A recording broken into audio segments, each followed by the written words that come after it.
Kami mengucap syukur Tuhan kalau hari ini Kau masih boleh mengizinkan kami untuk bisa beribadah. Hari ini kami belajar Tuhan bahwa untuk beribadah bukan hanya kami harus datang ke gereja, tapi yang Kau cari adalah hati kami Tuhan. Untuk orang-orang yang rindu yang hari ini boleh datang Tuhan, Kau yang lihat satu persatu Tuhan. Untuk itu Tuhan, biarlah Engkau Tuhan yang menjamah setiap hati kami Tuhan. Sentuh hati setiap kami Tuhan. Lembutkan kami Tuhan. Kami pun juga rindu Tuhan bahwa pandemik ini segera berakhir. Agar kami nanti bisa beribadah, bertemu, bertatap muka satu sama lain Tuhan. Tapi kami percaya Tuhan, hari ini Tuhan, tidak ada yang bisa membatasi kuasa-Mu Tuhan. Kami percaya Tuhan, biarlah mukjizat-Mu dan hadirat-Mu turun pada setiap kami. Urapi mulut bibir hamba-Mu ini Tuhan, agar apapun yang hamba-Mu ucapkan itu semua hanya untuk kemuliaan nama-Mu saja. Terima kasih untuk setiap kita yang siap, sama-sama kita katakan, amin. Amin. Haleluya. Halo Shalom saudara, apa Shalom. kabarnya? Luar biasa, saya senang sekali bisa berjumpa dengan Bapak dan Ibu sekalian. Thank you so much buat Bapak Gembala dan Pak Hengki, buat juga semua koordinator yang tadi juga untuk WL, untuk pemusik, amazing. Perkenalkan, nama saya Laura Lazarus, nama yang diberikan oleh orang tua saya semenjak saya lahir. Hari ini saya sharing nggak akan lama, tapi biarlah apa yang saya sharingkan itu adalah bagian dari yang pernah saya lakukan dalam hidup saya. Saya lulus dari STT PBB di tahun sebelum pandemik 2 tahun yang lalu, dan rindu juga untuk kita bisa bertatap muka suatu hari nanti ya, tapi tidak mengecilkan sukacita kita untuk bisa bertemu pada hari ini. Oke, saya akan bagikan yang diambil dari 2 Korintus 5 ayat 17. Tentu Bapak Ibu mungkin pernah mendengar firman Tuhan tentang 2 Korintus 5 ayat 17. Di mana dikatakan di sini adalah, jadi siapa yang ada di dalam Kristus, ia adalah ciptaan yang baru. Yang lama sudah berlalu dan sesungguhnya yang baru sudah datang. Jadi siapa yang ada di dalam Kristus itu dibilang ciptaan yang baru. Hal-hal yang lama sudah berlalu dan lihatlah hal-hal yang baru sudah datang. Firman Tuhan selalu mengatakan dulu ketika awal-awal di mana setiap kita menerima Tuhan, kita selalu diingatkan akan firman Tuhan ini, betul bukan? Ketika kasih mula-mula itu timbul pada waktu kita mengalami perjumpaan dengan Kristus, pernah nggak saudara ngalamin itu? Orang yang pernah mengalami perjumpaan dengan Kristus, saya ingat sekali dulu di tahun 2005, waktu saya balik dari Singapura. 2005 itu saya diajak oleh salah seorang sahabat, dan sahabat saya itu bernama Samuel. Jadi dulu kalau ingat dulu karena suka dugem bareng gitu ya. Sekarang saya ketika saya balik dari Singapura ke Indonesia, terus udah gitu saya bingung kok teman-teman saya datang bawa teman-teman yang lain gitu. Terus ternyata itu namanya komsel gitu ya, namanya family cell gitu. Terus udah gitu datang, terus diajak, terus pada waktu itu akhirnya saya diajak untuk menerima Tuhan secara pribadi. Nah di situ timbullah Bapak Ibu yang dinamakan kasih mula-mula, di mana kita mencintai Tuhan, mengalami perjumpaan pribadi dengan Tuhan. Pokoknya dulu kalau waktu ingat nggak, ada orang-orang yang awal-awal mula berjumpa dengan Tuhan, disuruh ngapain aja, suruh pelayanan ngapain aja, mau jauh sejauh apapun, ayo semangat, benar begitu? Melayani, ketemu dengan orang dimanapun, yang penting yang kita pandang itu hanyalah Tuhan. Mata kita hanya tertuju kepada Tuhan. Ketika kita diingatkan lagi dengan manusia lama kita, selalu diingatkan firman Tuhan ini, dikatakan, ayo ingat, aku adalah ciptaan yang baru, karena sudah ada Kristus di dalam hidupku. Yang lama sudah berlalu dan yang baru sudah datang. Amin. Nah, yang saya mau tanyakan, masihkah setiap kita masih ada kasih mula-mula itu dalam hati setiap kita? Hari ini saya mau sharingkan lagi kembali, mau berbagi kepada saudara-saudara sekalian. Ada hal yang luar biasa sekali ketika kita mengalami perjumpaan pribadi dengan Tuhan. Dan ketika kita mengalami perjumpaan pribadi dengan Tuhan, kita menjadi apa saudara? Kita menjadi rindu akan Dia. Pada waktu kita rindu akan Dia, Kita maunya ngapain saudara? Maunya baca firman setiap hari. Benar gitu nggak? Ingat gak dulu kita baca firman setiap hari untuk apa? Untuk renungan saat teduh gitu ya. Kalau saudara yang belum ngalamin nggak apa-apa. Nanti akan saya doakan ketika selesai ibadah. Tapi saya mau ajak saudara untuk di mana pengalaman itu biarlah saudara kembali lagi. Kita refresh lagi. Kita restart lagi. Dan pada waktu ketika kita membaca firman Tuhan, ternyata di situ mulailah kita mengenal, wow, ternyata Tuhan yang kita sembah ini keren banget. Kerennya apa? Banyak hal yang dia bisa lakukan, yang dimana orang katakan mustahil, tapi bagi Tuhan tidak ada yang mustahil. Nah, hari ini saya mau bagikan kepada Bapak dan Ibu sekalian, apa yang akan kita dapatkan ketika kita mengenal secara pribadi Tuhan yang kita sembah. Ada 5 Bapak Ibu. Apa saja yang kita dapatkan ketika kita mengenal Tuhan secara pribadi. Yang pertama, yaitu pembaharuan pikiran. Orang yang mengalami pengenalan secara pribadi dengan Tuhan, pikirannya pasti diubahkan. Dari bahasa Yunani-nya dikatakan metanoia, yang berarti pembaharuan pikiran. Di mana perubahan pola pikir kita ini ditafsirkan sebagai pertobatan. Jadi yang dinamakan pembaharuan pikiran bukan hal yang oke, pikiran ini sudah diperbaharui. Kalau siapa sih di sini yang senang kalau misalkan pakai handphone baru Bapak Ibu? Senang ya? Kalau dapat sesuatu yang baru happy? Pasti happy. Dikasih rumah baru happy? Happy. Mobil baru happy? Siapa yang nggak happy gitu ya. Untuk hal-hal yang baru aja kayak baju baru aja kita happy, ya kan? Tapi bayangkan bagaimana kalau pemikiran kita, mindset kita diperbaharui oleh Tuhan. Itu akan ada hal yang luar biasa. Luar biasanya kenapa? Ketika kita, mindset kita diubahkan, itu akan mengubahkan seluruh kehidupan kita. Percaya nggak Bapak Ibu? Bayangin, yang dulunya ketika ada orang dikatain sedikit, ini kan berarti kan Pademangan ya, banyak orang-orang, mama saya itu Chinese Toto gitu, tapi juga orang Ke gitu ya, papa saya Hokkien gitu ya. Tapi papa saya itu hitam Bapak Ibu. Mungkin pada waktu dia bayi dijemur kali ya, terus jemurnya nenek saya kelupaan angkat, jadi dia hitam banget gitu kan. Nah jadi orang tuh sangkanya tuh kita itu, papa saya itu pribumi gitu. Padahal orang nanya, "Apa kamu pribumi ya?" Saya bilang, "Enggak tuh, nama bapak saya aja Cina, 3 huruf gitu ya. Lim Ki Huat," saya bilang gitu, tapi hitam gitu kan ya. Terus ada juga yang ngatain gitu ya, "Ai, apa kita tuh orang-orang Chinese ya, Chinese, maksudnya daerah-daerah itu kan banyak, bener nggak tuh? Dasar apa kalau orang ngatain gitu ya, Fan Kui gitu, tahu nggak? Ibu-ibu gitu ya. Kalau kita yang kayak ini kan tersinggung ya kan, kita yang ngerti tersinggung gitu kan. Terus udah gitu dikatain gitu kan kitanya tersinggung gitu, itu pikiran lama kita gitu. Ketika orang lihat kita, zaman sekarang kan kita semuanya kerjanya di rumah ya Bapak Ibu, benar nggak? Dasar dia mau seco, nggak ada kerjaan gitu-gitu kan ya, tersinggung ya kan, gitu. Tapi apa yang terjadi? Kalau pemikiran kita sudah diperbaharui oleh Tuhan, orang mau katain kita apapun, orang mau iri sama kita apapun, kita nggak peduli. Kenapa? Karena kita bisa berpikir dengan cara pikirnya, cara pandang Tuhan, berpikir untuk orang itu gitu. Ya mungkin dia lagi kurang seon gitu kan ya. Ya sing yang waras ngalah gitu kan ya. Makanya enak sekali Bapak Ibu, kalau kita bisa mempunyai cara pikir sebagaimana Tuhan berpikir. Bukan lagi tiap hari ngurusnya cuan, bukan cuan, wacien gitu ya. Karena dikatakan bahwa carilah dahulu kerajaan Allah, maka semuanya akan ditambahkan kepadamu. Jadi fokusnya bukan duit gitu. Fokusnya adalah bagaimana kita mengerjakan kerajaan Allah, Bapak Ibu.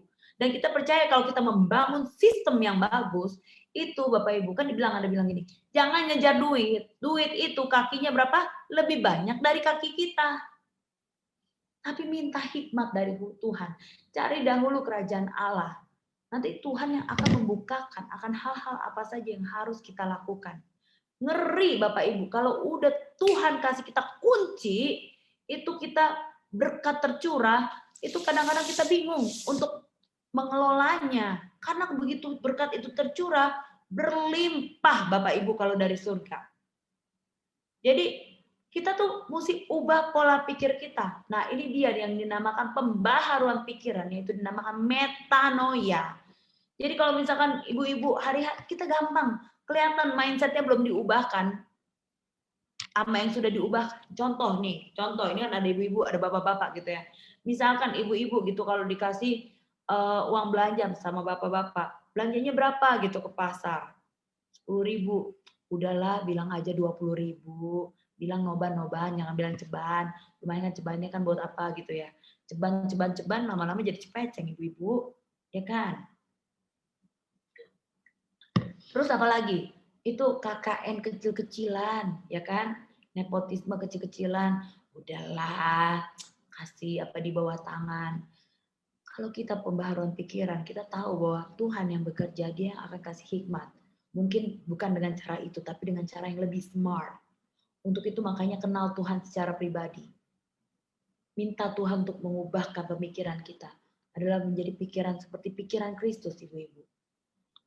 Bapak-bapak dulu gitu ya, kalau kerja pulang gitu ya, nggak mau pulang-pulang karena istrinya bawel, pusing gitu kan.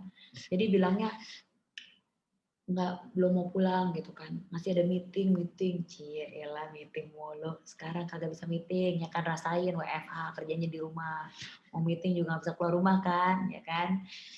Jadi untuk anak-anak gitu, masih anak-anak, suka ngebohong sama orang tua. Kalau kita punya pikiran Kristus, kita nggak mau kompromi dengan dunia. Roma 12 ayat 2 dikatakan, janganlah kamu menjadi serupa dengan dunia ini. Tetapi berubahlah oleh pembaharuan budimu, sehingga kamu dapat membedakan manakah kehendak Allah, apa yang baik, yang berkenan kepada Allah, dan yang sempurna. Jadi ketika kita memiliki pikiran Kristus, kita bisa ngebedain mana yang baik dan mana yang berkenan kepada Allah. Jadi nggak ikut-ikutan seperti dunia lakukan.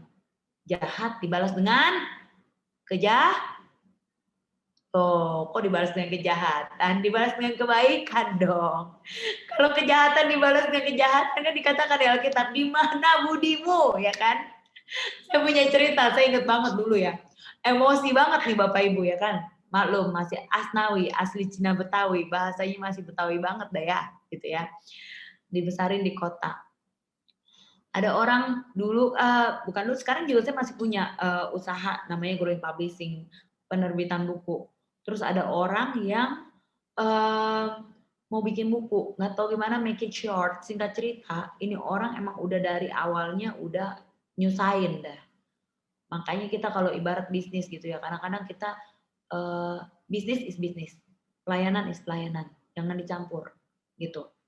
Nggak ada deh tuh kalau misalkan saya udah mencoba berkali-kali Bapak Ibu gitu, tapi terserah ya Bapak Ibu ini ya, pokoknya bisnis, pelayanan gitu, jangan dicampur. Kalau kita punya uang memang untuk memberkati, silakan kita pelayanan, kita blessing people sebanyak-banyaknya gitu. Jadi waktu itu karena ya udahlah nolong, ini kasihan kita bantuin bikin buku, kasih harga yang ini udah ribet banget. Singkat cerita ujung-ujungnya adalah kita dilaporin ke polisi, dibilang katanya kita mau ambil naskah nih orang, ya kan? Dalam hati udah nulis aja kagak bisa, urusannya sama karyawan, akhirnya jadi repot Bapak Ibu.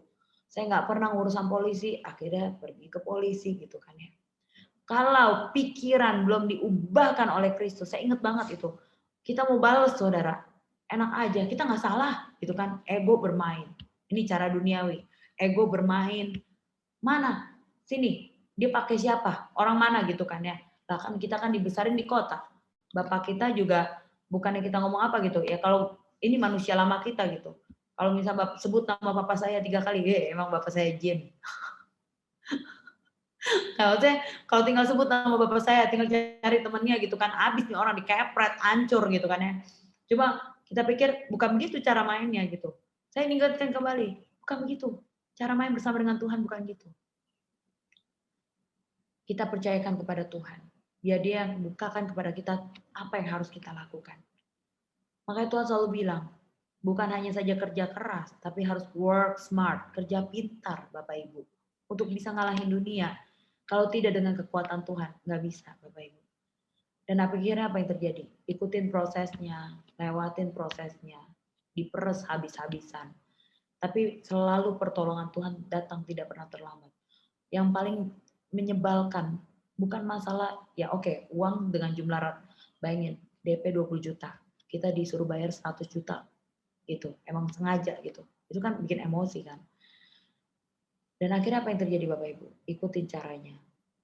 Dia minta persyaratan yang sangat, apa ya, sebenarnya untuk uang oke, udah dipenuhin. Uang berat ya kan, segitu banyak sebel juga gitu kan. Uang udah dipenuhin, nomor 2, dia minta kita minta maaf. Minta maaf pada siapa? Di depan wartawan. Detik.com, selebriti, merasa selebriti orang ini, pengen jadi selebriti. Cita-cita jadi selebriti mungkin. Minta maaf di selebriti lah, apalah apa gitu. Udah gitu itu wartawan semua suruh kita yang bayar. Kalau pikiran kita belum diubahkan, emosi nggak? Emosi. Tapi ketika pikiran kita diubahkan, kita tidak lagi dengan cara yang lama. Kita tanya kepada Tuhan, Tuhan harus gimana nih? Dan singkat cerita, akhirnya pikir-pikir diubahkan pikiran gini, ya kenapa minta maaf? Emang ada yang sulit untuk minta maaf? Di situ dilihat apa tentang kesombonganmu. Ya udah deh, oke Tuhan, oke, aku nyerah. Nggak apa-apa minta maaf, oke. Pada waktu hari H, udah setelah hati dilembutkan, apa semua udah dipenuhin, kita ngalah gitu. Tapi memang tidak seberat yang pada waktu pertama kali diminta karena ternyata dia ya pembelaan Tuhan datang gitu untuk membela. Dan hari pagi sebelum saya datang ke situ, saya diingatkan waktu mandi, kamu nggak perlu minta maaf. Lihat, aku yang akan menjadi pembelamu. Dan apa yang terjadi? Tepat pada waktu harus saya di mana poin saya minta maaf. Di situ bener loh saudara, nggak ada minta maaf sama sekali dari mulut saya. Kenapa? Karena pada waktu ketika wartawan datang, orang itu stres sendiri saudara. Kan kepengen jadi artis, dia sibuk sendiri. Ditanya gitu, dia heboh sendiri lah gitu. Jadi kita bisa melihat ketika kita berjalan dengan cara pikirnya Tuhan. Untuk bisnismu, untuk masalah keluargamu, jangan dengan pakai kekuatan sendiri. Biarlah kekuatan Tuhan, pikiran Kristus yang ada dalam pada setiap kita. Jadi ketika kita mengalami pengenalan secara pribadi, yang apa yang diubahkan? Pikiran, pembaharuan pikiran, metanoia. Lalu apalagi yang diubahkan Bapak Ibu? Yang kedua adalah memiliki pandangan. Pandangan yang berbeda dari cara pandang kita dahulu. Mata kita diubahkan, saudara. Ketika kita mengenal Kristus secara pribadi. Contoh, ketika orang yang belum mengenal Kristus, bukan masa mengenal Kristus deh. Contoh ada gelas. Gelas ini airnya isinya setengah. Kalau orang yang nggak tahu mengucap syukur, dia pasti akan bilang, airnya cuma setengah. Bener gitu? Padahal airnya ada nggak? Ada. Tapi kalau orang yang sudah mengalami pengenalan pribadi dengan Tuhan, dia akan merasa puji Tuhan ya, masih ada air setengah, seenggaknya masih bisa diminum. Ya, jadi mata kita diubahkan, saudara. Memandang dengan cara pandangnya Kristus, bukan dengan cara pandang dunia. Tadinya kita gampang sekali melihat kesalahan orang lain. Terus apalagi? Sulit sekali untuk mengampuni orang lain. Tapi ketika kita diubahkan, kita menjadi ciptaan yang baru, kita bisa melihat, iya ya, kenapa kesalahan itu bisa terjadi? Tandanya orang itu mungkin, atau mungkin saya yang kurang, masih ada hal yang harus saya perbaikin. Mungkin hal ini terjadi, Tuhan mau buat sesuatu buat saya.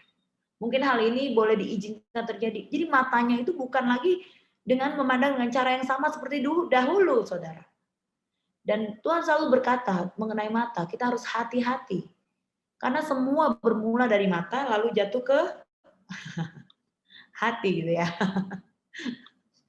Dia cewek kelihatannya cantik gitu ya, padahal dempulnya tebel gitu ya. Enggak lah, itu bercanda saudara. Nah, Lukas 11 ayat 34 dikatakan, matamu adalah pelita tubuhmu. Jika matamu baik, teranglah seluruh tubuhmu. Tetapi jika matamu jahat, gelaplah tubuhmu. Jadi semuanya bermula dari mata. Selalu ingat, minta sama Tuhan, minta cara pandangnya Tuhan. Ketika kita minta cara pandangnya Tuhan, orang yang jahat sama kita, bahkan kita bisa diubahkan menjadi mengasihi dia. Malah bawaannya jadi kasihan, saudara. Malah bawaannya kita jadi doain dia. Kasihan ya, orang kayak begitu ya. Dia mungkin ini bagiannya kita untuk memberkati orang yang tadi. Ya udahlah, mungkin kalau dia nggak pakai dengan cara tadi, dia nggak dapat penghasilan. Jadi berubah ya saudara ya, mindset berubah, mata berubah. Kita mandang bukan lagi dengan dendam, kayak itu ada mertua sama menantu gitu ya, pandangan tatapannya kan ya biasa ya. Kalau di Indonesia mah biasa ya, jarang ada yang akur kan ya, mertua sama menantu ya. Gitu. Mandangnya kayaknya sinis banget gitu. Tapi kalau diubahkan dengan cara pandang Kristus, mengasihi mertua saudara, ya kan? Terus saudara juga punya menantu, penuh dengan cinta, lope-lope gitu ya cara pandangnya gitu ya, love gitu ya. Dengan kasih gitu. Memandang orang yang jahat sama saudara juga mudah sekali untuk mengampuni. Nah, yang ketiga saudara, ini dia saudara. Kalau kita mengalami pengenalan secara pribadi dengan Tuhan, bukan hanya saja ini, tapi juga ini. Ini apa saudara? Mulut. Mulut diubahkan. Yang tadi yang ngomong kotor, ngomong kalau ada orang keluarannya sumpah serapah, kutuk gitu ya. Tapi ketika kita mengalami pengenalan secara pribadi, jadi kelihatan saudara, orang yang sudah mengenal secara pribadi sama Tuhan atau belum, ini dia, keluar dari perbendaharaannya, dari mulutnya saudara. Efesus 4 ayat 29 dikatakan, janganlah ada perkataan kotor yang keluar dari mulutmu. Tetapi pakailah perkataan yang baik untuk apa? Membangun, saudara. Di mana perlu supaya mereka yang mendengarnya beroleh kasih karunia. Tuhan katakan, firman Tuhan mengatakan, hidup dan mati dikuasai oleh lidah, oleh mulut ini nih. Jadi perkatakan firman Tuhan, saudara. Orang yang mengenal secara pribadi dengan Tuhan, dia maunya mulutnya ini nih, maunya memberkati. Maunya mulutnya ini keluar nih ada damai sejahtera, ada sukacita. Kan kita ada ya, kalau orang mulutnya juga keluarnya enak, adem ya kan. Bukannya keluarnya, waduh, itu kalau dia keluar tajam, setajam silet. Ya kan? Bayangin saudara, itu mesti hati-hati.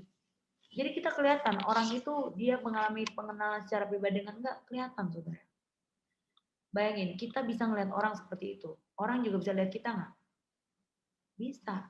Kita ini ambasadornya kerajaan Allah Bapak Ibu. Jadi ingat satu hal lagi. Bapak kita menciptakan dunia ini dengan apa? Dengan perkataan. Jadilah bumi. Ya kan? Jadilah by word of firman Tuhan. Jadi perkataan dari firman Tuhan. Dan salah satu kunci dari kehidupan itu dia dari mulut kita, saudara. Kalau mulut ini tiap hari bawaannya ngeluh, hidup susah ya, aduh pandemi kapan kelarnya sih, aduh nggak ada duit nih, aduh mau bayar ini tuntutan tagihan setengah mati. Kalau ngomong begitu saudara gini deh, saudara deket sama orang yang setiap hari ngomongnya begitu terus, sebel nggak? Sebel saudara. Orang yang ngomong negatif terus nyerap energi positif kita loh. Jadi kita aja nggak mau deket sama orang kayak gitu. Kita jangan jadi kayak begitu. Ya. Nah, terus apa lagi saudara? Pokoknya mulut ini keluar berkat. Memberkati orang. Ucapan syukur. Membawa damai sejahtera. Disakitin orang ya bilang puji Tuhan. Seenggaknya ini berarti saya dapat challenge untuk memberkati orang yang menyakiti saya. Beda saudara. Kalau saudara udah bisa melewati ini, enak bener. Kagak gampang sakit hati, kagak gampang baperan, kagak gampang nyanyi pelan-pelan, sakitnya tuh di sini, di dalam hatiku gitu ya. Mau suami kayak gimana juga oke, fine. Biar aja. Saya belajar untuk memberkati orang yang mungkin gak layak. Ketika saya melakukan itu, saudara, berkat itu tercurah buat saya. Bahkan ada firman itu, saudara. Berkat orang fasik dilimpahkan kepada kita. Jadi mungkin sebenarnya harusnya dia yang punya berkat itu jadi jatuhnya ke kita, saudara. Ini terjadi dalam hidup saya. Sekarang saya tuh rasakan benar-benar di tengah pandemi kayak begini. Dari kejadian itu, saudara. Akhirnya saya berpikir, Tuhan, ini gimana nih Tuhan? Kasih saya pikiran bagaimana cara Engkau berpikir. Tuhan, ini saya punya karyawan. Kalau saya nggak nerusin usaha saya shock, terus terang, saya trauma. Ternyata apa yang saya lakukan, ya masih ada hal-hal bisa sampai begini kan, ini cukup ini. Dan saya koreksi diri saya, saudara. Lalu saya coba untuk mengeluarkan, berkati orang-orang yang menyakiti saya. Saya ampuni. Ketika ada gitu ya, saya bilang, Bapak aku melepaskan pengampunan. Ketika diingatkan orang yang nyakitin itu, saya bilang, Bapak aku melepaskan pengampunan. Berkati dia berlimpah-limpah. Dan sekarang apa yang terjadi, saudara? Hidup saya merasa benar-benar berkat itu berlimpah datang dalam hidup saya, saudara. Orang pandemik, ini malah Tuhan kasih kurang, saudara. Karyawan staf produksi saya kurang. Terus Tuhan izinkan saya dari kejadian itu, saudara. Akhirnya saya buka usaha makanan. Jadi saya beruntung, bukan hanya saja beruntung, itu semua karena kebaikan Tuhan. Jadi buka usaha makanan itu sebelum pandemik. Sebelum pandemik ini ada. Jadi dikasih nama Larisol. Laura Risol.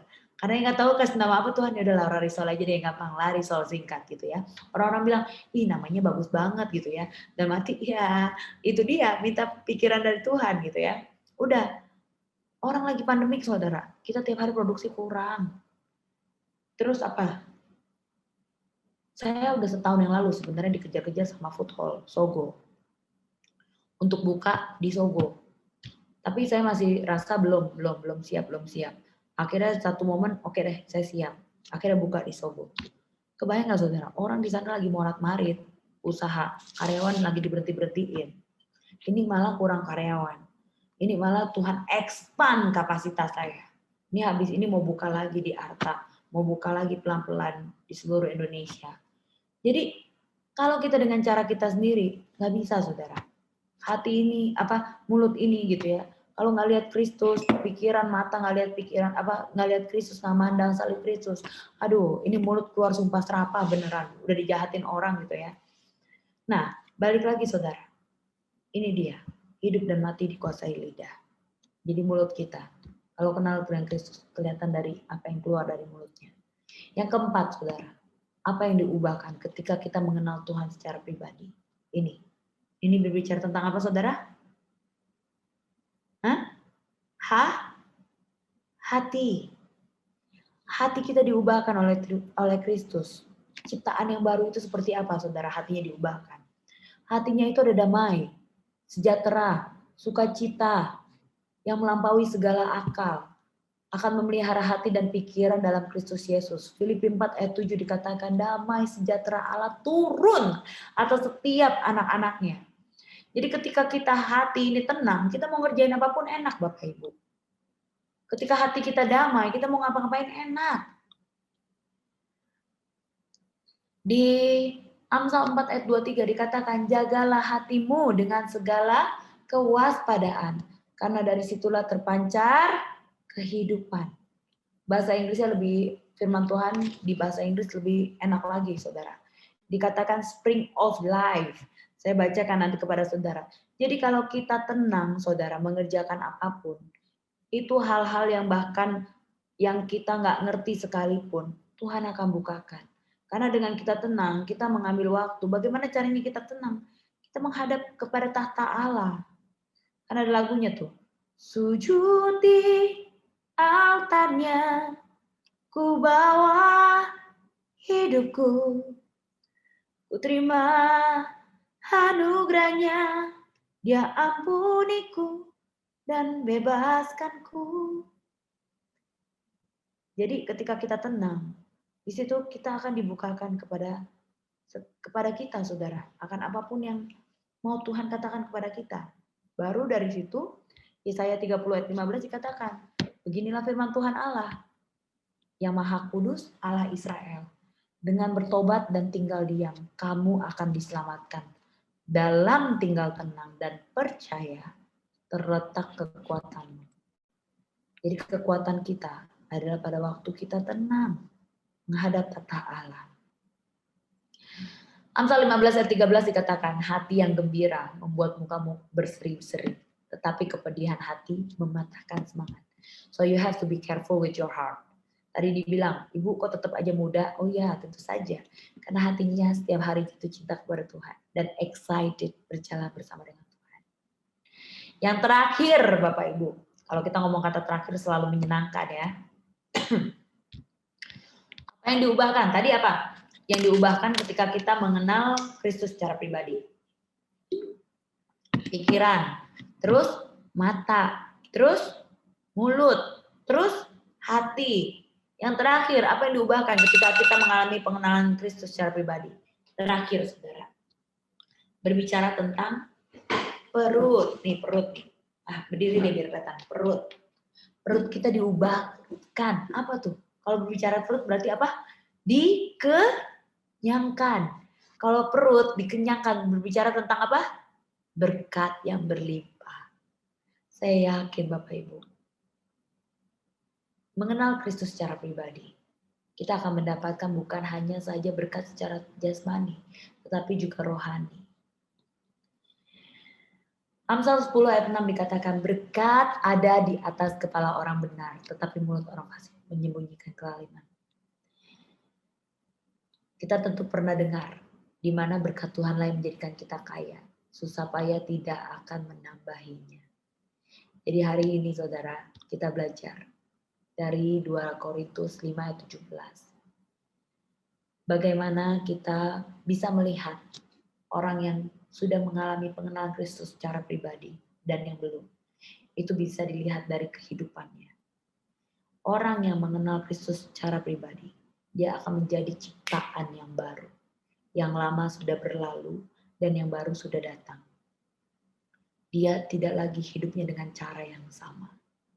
Mau pandemik seberat apapun, mau badai topan seberat apapun dalam hidupnya, mentalnya itu saudara, semakin kuat. Karena apa? Dia pakai dengan pikirannya Kristus. Dia pakai bagaimana dengan cara pandangnya Kristus. Dia pakai dengan apa yang keluar dari mulutnya, dia mengucap syukur tiap hari. Nggak bakal berasa susah orang itu. Hatinya juga dia melihat jiwa-jiwa sibuk, saudara. Sibuk banget hidupnya. Untuk apa? Untuk memperbesar kerajaan Allah. Untuk ngurusin, dia lihat pegawai yang dia punya. Ini bukan hanya saja sebagai alat untuk memperkaya dia, tapi dia melihat ini adalah jiwa yang dimana ketika jiwa ini melihat kita sebagai teladan hidupnya, dia bisa melihat Kristus dalam jiwa kita. Dan disitulah kemuliaan Tuhan terpancar dalam hidup setiap kita. Kita nggak mau lagi membuang-buang waktu kita. Kita nggak mau lagi nyanyain waktu kita. Karena kita tahu bahwa sebenarnya yang berharga bukanlah uang, bukanlah berkat. Ya maksudnya bukanlah duit, itu berkat yang saya ngomong gitu ya. Berkat ya kita butuh itu. Tapi maksudnya bukanlah duit. Tetapi yang paling mahal dalam hidup adalah waktu. So guys, you have to invest. Maksudnya kita harus menginvestkan waktu kita untuk hal-hal yang prioritas. Dan minta untuk Tuhan untuk membukakan kepada setiap kita apa yang harus kita lakukan. Karena saya percaya ketika kita minta kepada Tuhan, pasti Tuhan akan memberikan. Amin. Amin. Jadi oke ya, 5 hal yang diubahkan ketika kita mengenal Tuhan secara pribadi. Yaitu pikiran, apalagi? Sama-sama mata, terus mulut, hati, dan perut. Perut berbicara tentang kehidupan kita. Perut berbicara tentang hidup kita dikenyangkan oleh Tuhan. Jadilah berkat dimanapun saudara berada. Amin. Mari kita berdoa. Bapa, terima kasih hamba-Mu telah selesai berbicara, Tuhan. Terima kasih Tuhan untuk kebenaran firman yang boleh Engkau bagikan kepada hamba Tuhan. Di mana ketika Engkau mengubahkan hamba, ketika mengenal Engkau secara pribadi, hamba menjadi ciptaan yang baru, yang lama sudah berlalu. Tidak peduli masa lalu hamba, tapi Engkau tetap memakai hamba untuk menjadi alat-Mu Tuhan. Terima kasih Tuhan, biar kemuliaan-Mu terpancar dalam hidup setiap anak-anak-Mu yang boleh mendengar firman pada pagi hari ini. Pakai mereka Tuhan, pribadi lepas pribadi. Kalau hamba saja bisa Engkau pakai secara luar biasa, Hamba pun percaya Engkau juga sanggup memakai anak-anak-Mu yang hari ini hadir pada ibadah pagi hari ini. Bapak, biarlah berkat-Mu tercurah untuk setiap anak-anak-Mu. Biarlah yang lemah dikuatkan Tuhan. Biarlah mentalnya Engkau kuatkan kembali Tuhan di tengah pandemik yang kami tidak tahu kapan ini akan berakhir. Tapi biarlah kami terus menaruhkan pengharapan dan kepercayaan kami hanya kepadamu Tuhan.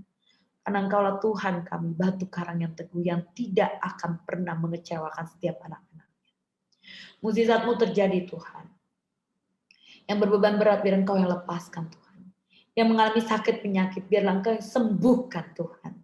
Biarlah hari ini Tuhan, kami semakin haus akan Engkau dan ingin mengenal Engkau secara pribadi Tuhan. Biarlah pikiran kami, mata kami, mulut kami, hati kami, dan perut kami diubahkan Tuhan. Menjadi serupa dengan Kristus. Kami tahu Tuhan ini tidak mudah. Ini butuh proses yang panjang. Tapi kami percaya ketika ada kemauan, di situ pasti ada jalan.